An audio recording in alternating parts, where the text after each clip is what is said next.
Қайырлы күн, құрметті достар. Бүгін алдыңғы сабақтарда өткен тақырыптарымызды біраз қайталап, соларды қолдану арқылы программалар жасайтын боламыз.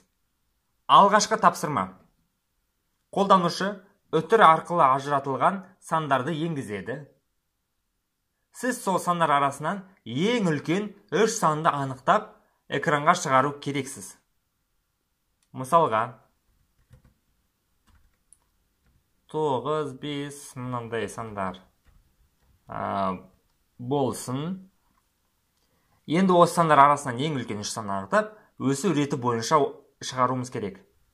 Ең үлкен сандарымыз бізде 7, 8 және 9. Видеоны осы жерден паузаға қойыңыз да, өзіңіз шығарыңыз. Енді осы программаны жасауға көшейік. Нам айнымалысын ашайын да, оны қолданушы input арқылы енгізсін. Енді намды экранға шығаратын болсақ, қазір көресіз. Бұл бізде string типтегі жол болды. Енді осы элементтерді алдындағы split әдісі арқылы жеке-жеке ажыратып тізімге түрлендіруіміз қажет. List 1 деген тізім ашайында, оған нам split және ажырату үшін ішіне символды береміз, ол бізде үтір символы. Осылай жаздық. Енді ол бізде қазір листті экранға шығаратын болсақ, list 1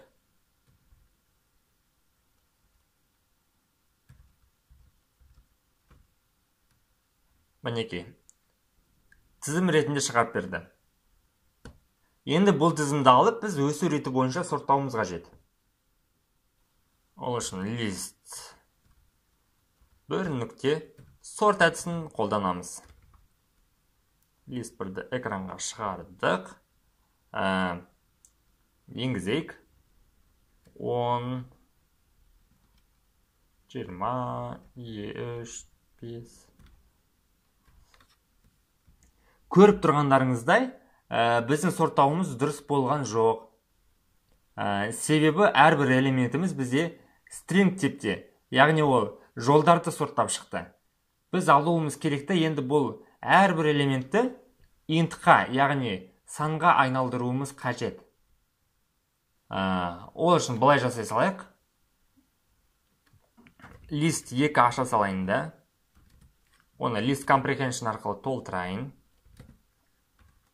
I деймін.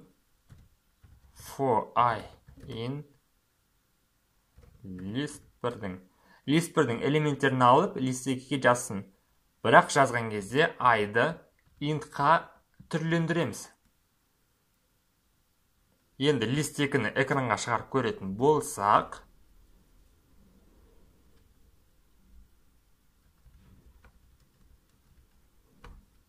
мінекей, мынандай апострофтары жоқ. Таза сандарды шығарып берді. Енді осы list 2-ні алып, біз өсу реті бойынша сорттауымыз керек. List 2 нүкте сорт.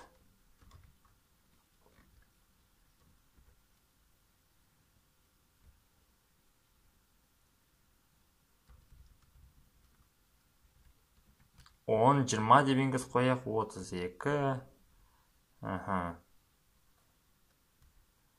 21. Мінекей, өсу реті бойынша сортталып берді. Енді аламызда соңғы 3 элементін алу үшін біз кескіштерді қолданамыз. Яғни срезларды қолданамыз.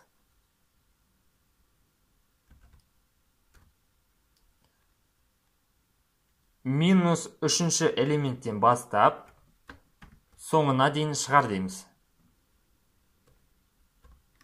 Қосайық.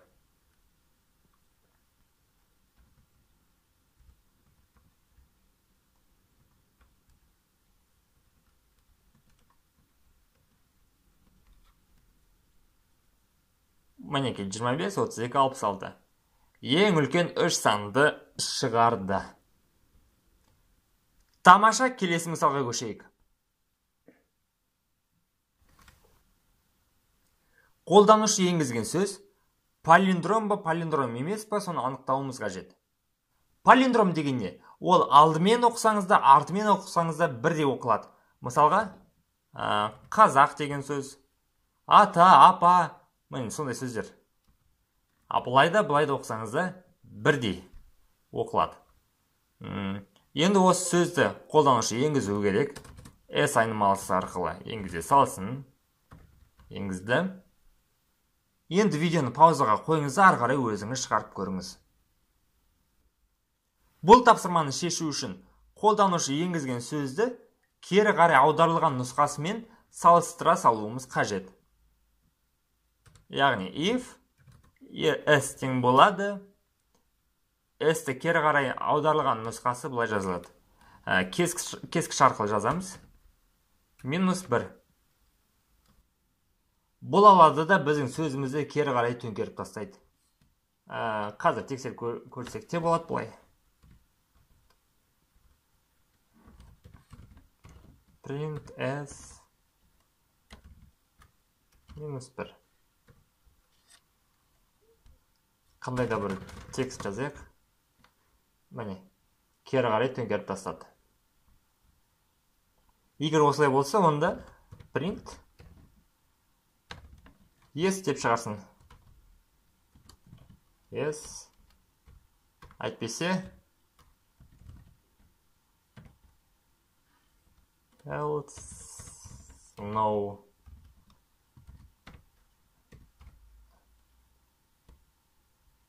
Мысалы, қазақ бағанағы. Yes.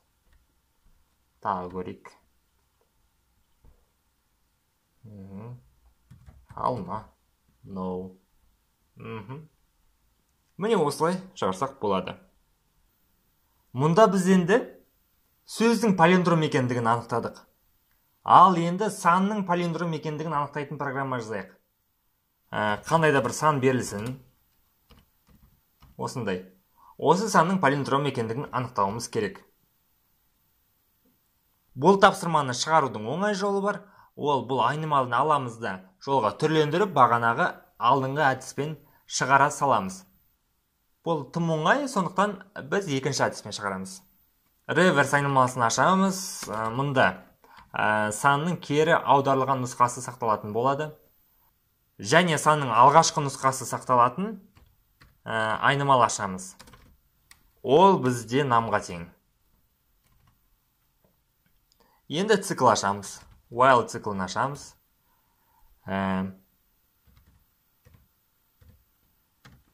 Бұлай болса, онда reverse тең болады. Ref көбейтілген 10 және қосылған оригинал пайыз 10.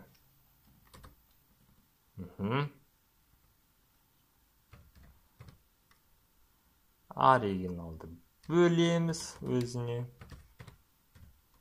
10-ға. Рефті экранға шығарайық. Қазір түсіндіріп берем. Мінеке. Егер мұнда басқа сан жазатын болсақ,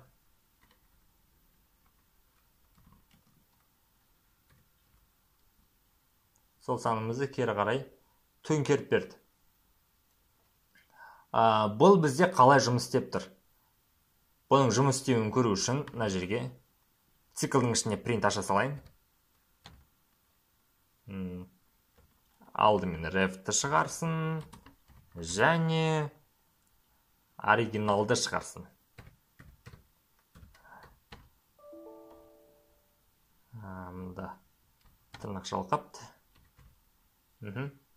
Міне. Сәл қысқарақ сан жазайық. Міне, аудару қалай жұмыс істейді? Алдымен, оригинал 0-ден үлкен болса, яғни ол 1245-ке тең. Онда орындалды.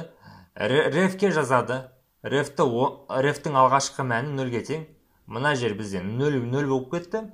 Оригиналдың пайыз 10 дегеніміз, бұл білесіздер, санның ең соңғы цифрасын алады. Мінеки 5-ті алды. Одан кейін мына орындалады. Оригиналда бізде 1245, оны 10-ға бүтіндей бөлетін болсақ, ол 124 қалады. Соңғысы алынбайды. Міне, 5124 қалды. Келесі жолы қайтадан 124 үлкен бі нөлден, олай болса. Реверста бізде 5 тұр, 5-ті 10-ға көбейтті, нәтиже 50 болды. 50-ге қосты оригиналдың соңғы санын 4 яғни. Сонда реверс бізде 54 кетең. Оригинал болса 124-ті 10-ға бөлгенде, бүтіндей бөлгенде 12 қалды. Тағы салыстырады.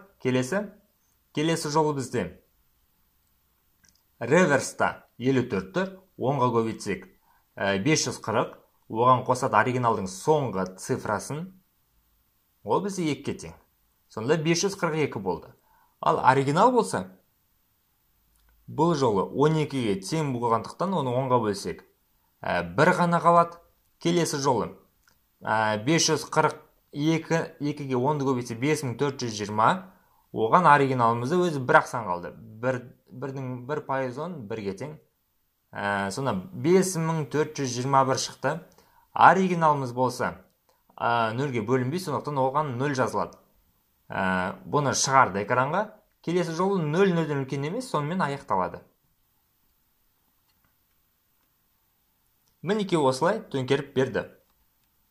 Енді әрі қарай кеттік.